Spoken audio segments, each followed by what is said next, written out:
એની સાથે સાથે મુખ્યમંત્રી શ્રી ભૂપેન્દ્રભાઈ પટેલના માર્ગદર્શનમાં ગુજરાતના યુવાનોને વધુમાં વધુ તક મળે તે માટે ગુજરાત પોલીસ વિભાગની ચાલુ મહિનામાં જ ગુજરાત પોલીસ દળમાં કુલ 14,507 નવી જગ્યાઓ માટે ભરતી પ્રક્રિયા જાહેર કરવામાં આવશે, જેમાં પીએસઆઈ, લોકરક્ષક જેવી મુખ્ય કેડરના 13,591 જગ્યાઓ અને ટેકનિકલ કેડરની 916 જગ્યાઓનો સમાવેશ થાય છે।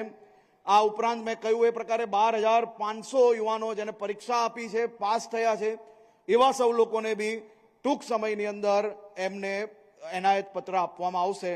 આપ સૌ યુવાનોને રાજ્યમાં જે ખૂણે ખૂણેથી જે સપનું જોઈ છે કે સરકારી નોકરી કરવી છે, એના માટે આનાથી સારો સુવર્ણકાલ આવી જ ના શકે।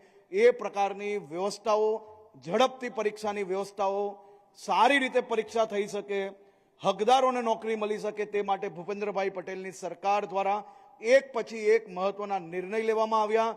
સફળતાપૂર્વક પરીક્ષાઓ પૂર્ણ થાય છે અને નોકરીના એનાયત પત્ર બી ઝડપથી લોકોને આપવામાં આવે છે। તેનો જીવતો જાગતો અને સૌથી ઉત્તમ ઉદાહરણ એ આજનો કાર્યક્રમ છે। આપ સૌ લોકોને ફરી એકવાર ખૂબ